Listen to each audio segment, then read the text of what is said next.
One humble man, one powerful CEO, and a package that hides a deadly secret. The afternoon sun spilled through the glass walls of Harrington Tower, painting the marble floors with long golden streaks. From the 32nd floor, the city below looked almost unreal. Cars like toys, people like ants, all moving with purpose.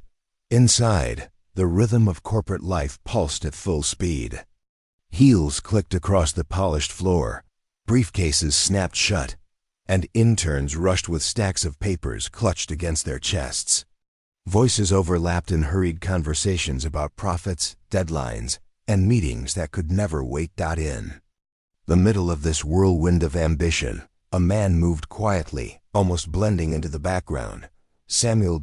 He was in his late 40s, his back slightly curved from years of work that bent him more than it rewarded him. His janitor's uniform, a faded blue shirt and trousers, hung loosely on his frame, and yet he wore it with a quiet dignity. His eyes, dark and weary, carried a depth that went unnoticed by those around him. They were observant eyes, the kind that caught details most others overlooked. A smudge on the floor, a flicker in the lights, the nervous tap of an intern's foot before a presentation. Samuel pushed his cleaning cart down the corridor, the soft squeak of its wheels drowned by the corporate symphony surrounding him. Executives swept past him without a glance, their eyes fixed on screens and schedules. To them, he was not part of the architecture of success. They saw him as part of the furniture, as invisible as the walls that held the building up. Among those who ignored him most was the man whose name crowned the tower, Mr. Richard Harrington, CEO. Harrington was a man in his early 60s, tall, broad-shouldered, with a commanding presence that filled every room he walked into. His silver hair was combed neatly back, his dark suit tailored to perfection. To many, he was a symbol of power, an emblem of corporate achievement. But to Samuel, he was simply another man, one who never noticed the janitor who cleaned his office night after night. Out of the way, Harrington muttered once as he brushed past Samuel weeks ago, not even meeting his eyes. That moment had etched itself into Samuel's memory, not because it was unusual, but because it was ordinary. It was how things always were. Years of service in this building had taught Samuel that respect here was a currency measured in titles, not in humanity. And he, the janitor, had no title. He was the man who unclogged toilets, who swept up after corporate parties, who polished the marble floors so the powerful could see their own reflections. He existed in silence, acknowledged only when something was out of place. Yet, in his silence, Samuel noticed everything. The building was alive to him in ways it wasn't to anyone else. He could sense when the air conditioners faltered, when the water pressure dipped, when a light fixture was about to give out. The tower had a heartbeat, and Samuel knew its rhythm better than anyone. On that particular afternoon, the contrast between worlds felt sharper than ever. The executives in their crisp suits moved with the arrogance of people who believed the world revolved around them, while Samuel, with his cart of rags and bottles, slipped by like a shadow. The sunlight caught in his graying hair as he paused to wipe a smudge from the glass wall. He worked carefully, with quiet pride, though no one stopped to notice. A group of interns rushed past, their laughter bouncing down the hallway. One of them nearly bumped into Samuel, mumbled a half-hearted apology without looking up, and disappeared into the elevator. Samuel let out a soft sigh, but his expression remained calm. This was his life, his rhythm. He knew better than to expect acknowledgement. Still, somewhere deep inside him, there was an ache. Not of bitterness, but of longing for the simple dignity of being seen. For someone, anyone, to recognize that behind the uniform and the mop was a man who mattered. As Samuel pushed his cart into the executive corridor, the polished nameplate on the grand office door caught his eye. Richard Harrington, Chief Executive Officer. The door stood slightly ajar, voices drifting from within. Samuel hesitated, then turned away. Knowing his presence was neither wanted nor welcome, The world inside that office belonged to Harrington. The world outside belonged to Samuel. And though their paths crossed every day, they lived as strangers. In the same tower. What neither of them knew was that before the day ended, those two worlds would collide in a way neither could have imagined. The hum of the building was steady that afternoon, a mixture of voices, printers, and the faint whir of air conditioning flowing through the vents. To most, it was the familiar background noise of office life. To Samuel, it was a language. He could hear when something was different, when the tone of the tower shifted even slightly. And today, something was wrong. As he pushed his cart down the corridor, his nose caught a faint, acrid scent, burnt, metallic, sharp. He stopped mid-step, inhaling deeply. It reminded him of wires overheating, of something electrical straining. His brow furrowed. For a moment, he looked around to see if anyone else had noticed. "Smells like the AC again," one executive muttered to his colleague as they passed, fanning themselves with a folder. They laughed it off, too busy with their deadlines to care. To them, it was nothing more than a minor inconvenience. But Samuel's instincts didn't agree.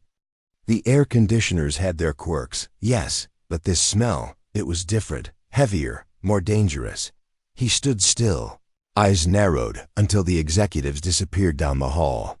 Then, silently, he continued pushing his cart, ears straining for any sound that might explain what his nose already warned him about. Minutes later, another detail pulled at him. Near the executive floor, a man in a delivery uniform lingered far longer than anyone should.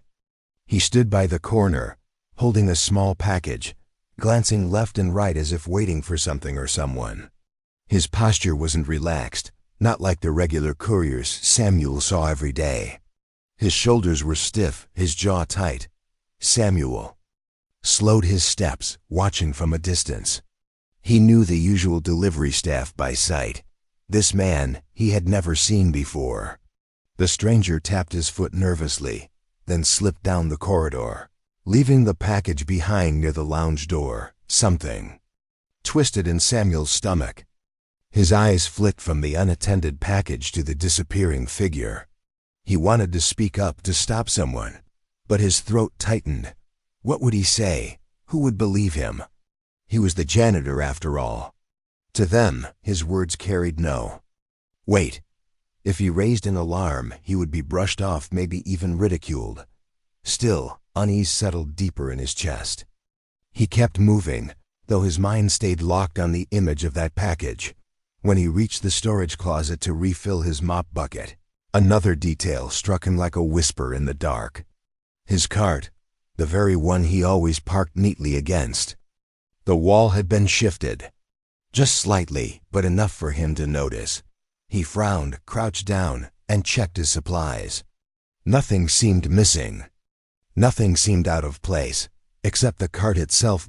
It was such a small thing, something no one else would even register.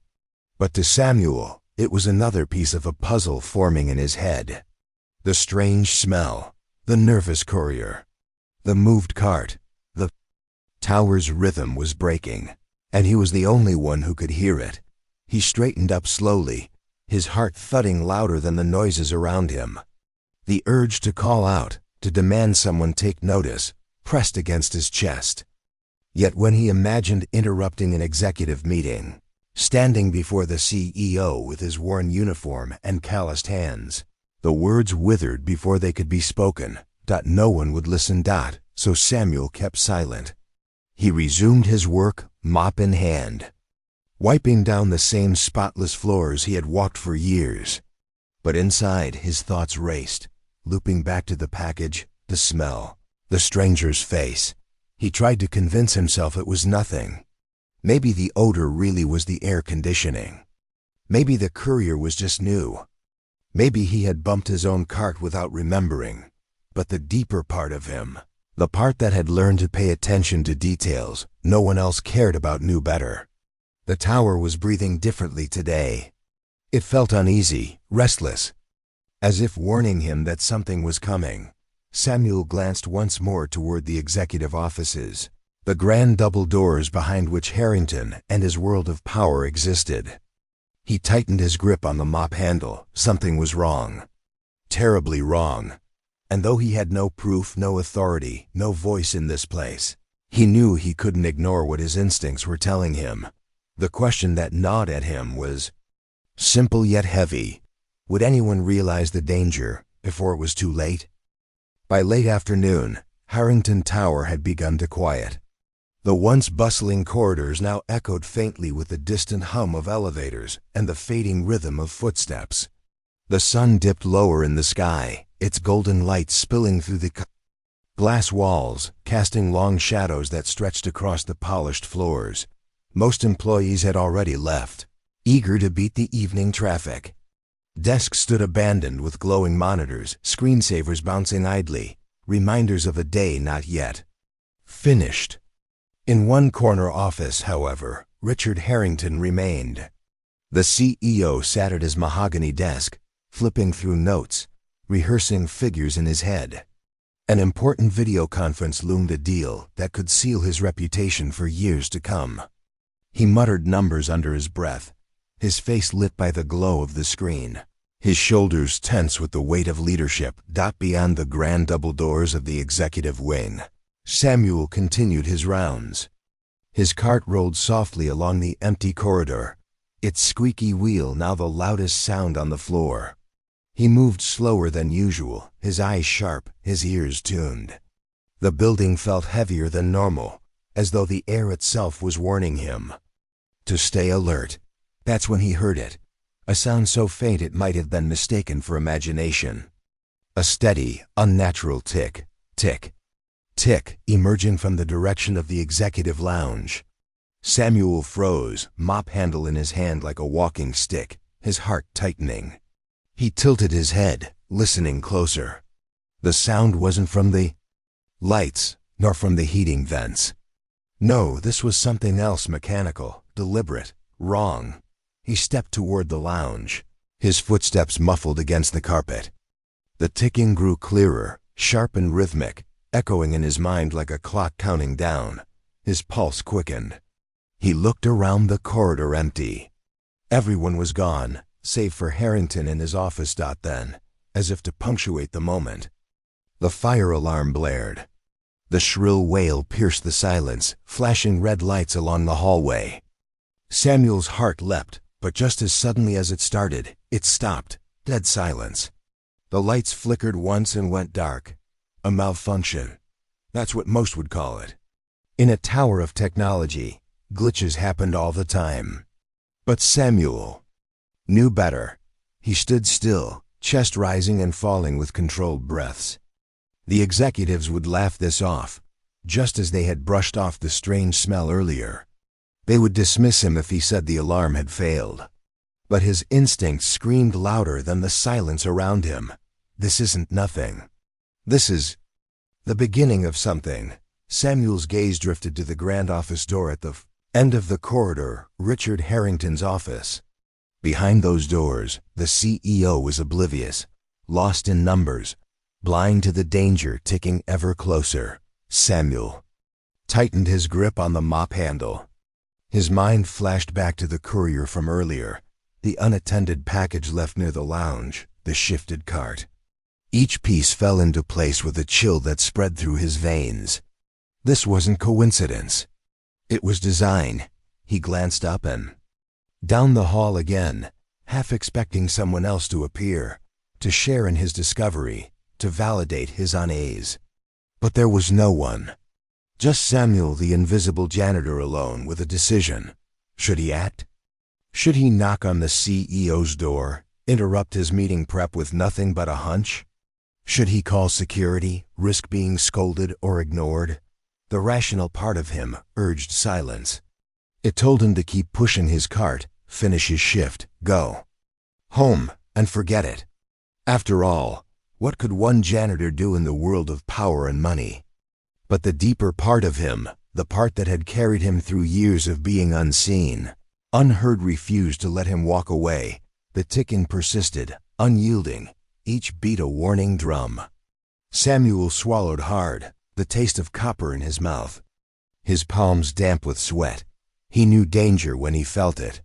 And right now, danger was pulsing through the veins of Harrington Tower like poison dot as the sun dipped lower. Shadows stretched darker across the marble floors.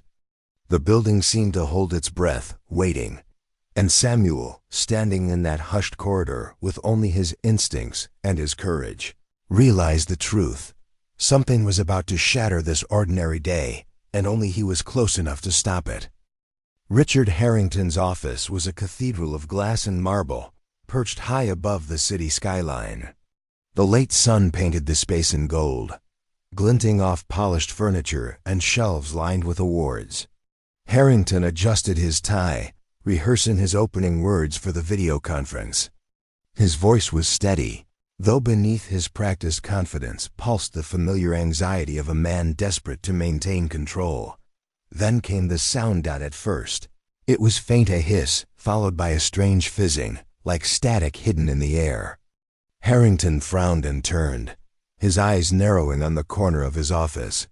There, beside the executive lounge door, a small cardboard package sat neatly against the wall. It wasn't supposed to be there. He didn't remember signing for anything.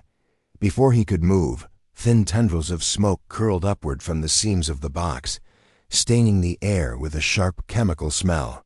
Harrington's throat tightened. He took a step back, heart pounding against his ribs. The clock on the wall ticked louder in the silence, each second mocking his paralysis. His mouth went dry. He wanted to shout, to call for help, but the words tangled on his tongue. For the first time in years, the great Richard Harrington, CEO, master of boardrooms, feared by subordinates, stood frozen, helpless in his own fortress of power. The door burst open. Samuel stormed inside, breathless, his mop handle still in hand. His nostrils flared as the acrid smoke hit him. His eyes darted to the package, then back to the CEO, who looked at him with a mixture of rage and fear. "What the hell are you doing in here? Get out!" Harrington barked, his voice cracking as he pointed toward the door. But Samuel didn't move. He didn't flinch. Instead, he set down the mop handle and wheeled his janitor's cart forward, his every motion precise, urgent. His hands grabbed the empty metal trash bin from the cart, his mind working faster than words. "Leave it. You'll kill us both." Harrington shouted again, panic breaking through his authority. Samuel ignored him. With a practiced calm born from years of unseen labor, he yanked the stack of towels from the cart. His hands plunged them into a bucket of water, soaking the fabric until it dripped heavily onto the floor. The ticking sound in the package grew louder, more insistent. Smoke thickened, swirling in dark ribbons, clawing at their lungs. Harrington staggered back against his desk, coughing, his fear painted raw across his face. Samuel's chest tightened, but his movements didn't falter. He dropped the wet towels into the bin, then in one swift motion, grabbed the smoking box with gloved hands. The heat seared through the thin fabric, making him grit his teeth. But he shoved the package into the bin, forcing the lid shut. The sound escalated, metallic. Clicks, then a muffled pop. The bin rattled violently, smoke hissing from the edges. Samuel pressed his weight on top, gripping the lid with trembling arms as the soaked towels inside smothered the heat, suffocating the device's fury. Seconds stretched into lifetimes. The room was silent, except for their ragged breathing and the faint drip of water onto the marble floor. Harrington's wide eyes were fixed on Samuel, watching a man he had dismissed for years wrestle with something neither of them fully understood. Finally, the rattling stopped. The smoke thinned, curling weakly into the air before fading altogether. The ticking ceased. Silence returned, heavy and absolute. Samuel released his grip slowly, his arms aching, sweat dripping from his brow. He exhaled shakily, as though the weight of the entire tower had been pressing down on him. His gaze flicked to Harrington, who remained plastered against the wall, his chest heaving, his authority stripped bare. The great CEO looked small, now fragile human. His expensive suit did nothing to hide the tremor in his hands.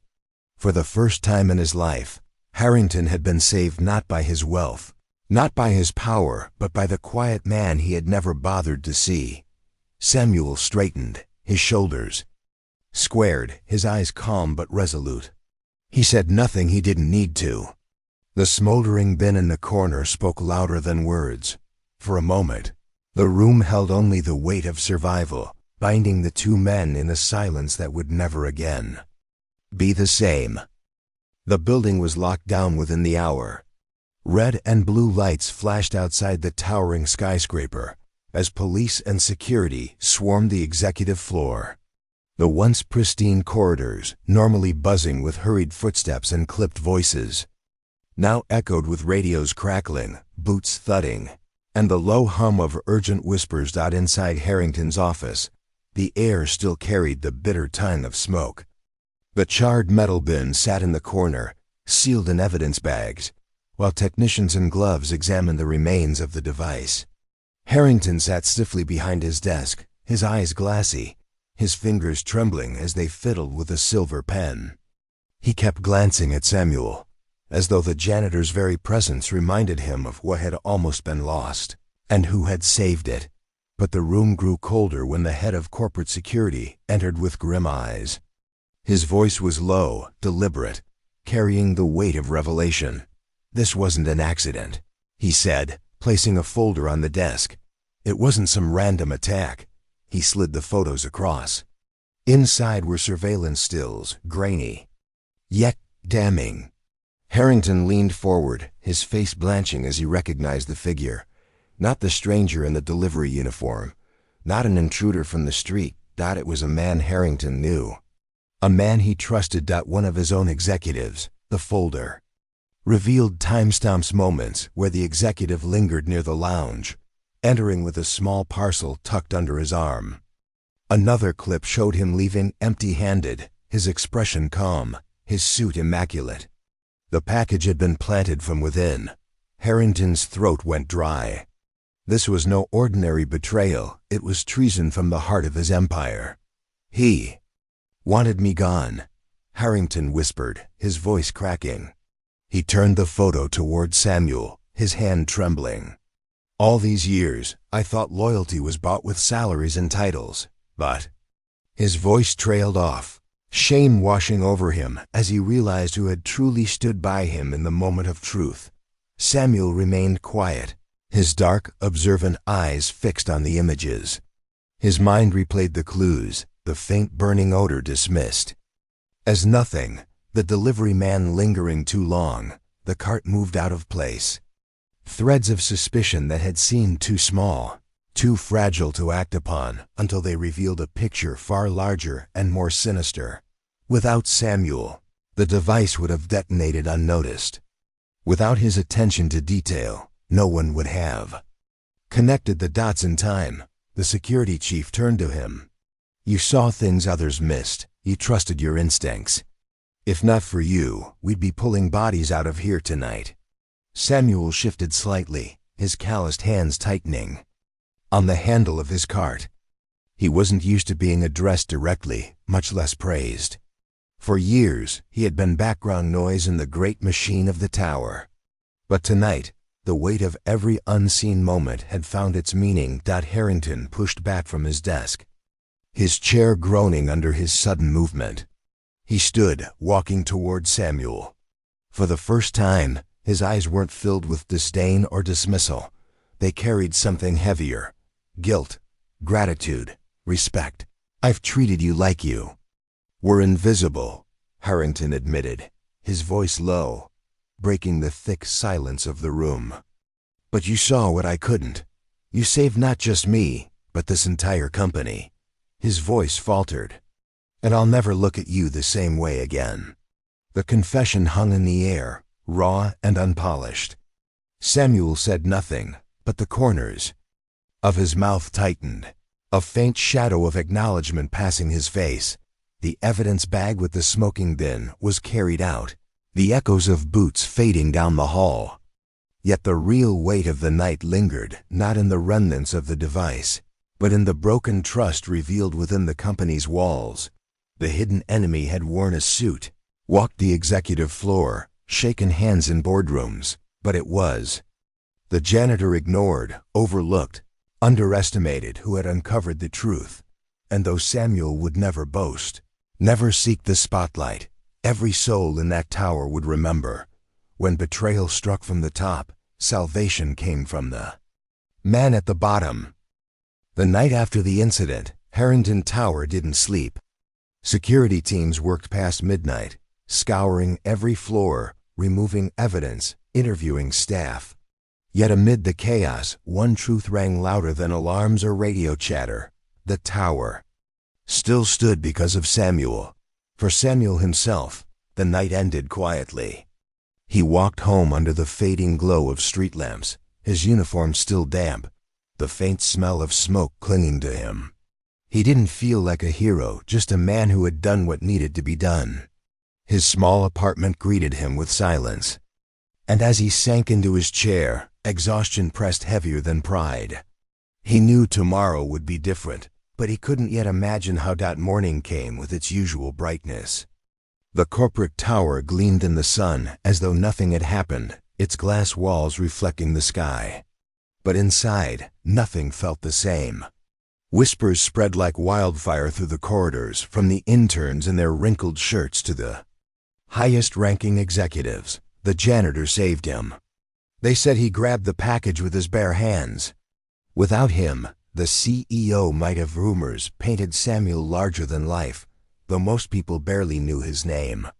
For years, he had been the man in the background, the one who mopped their spills, emptied their trash, straightened their careless messes. Now he was the center of every conversation.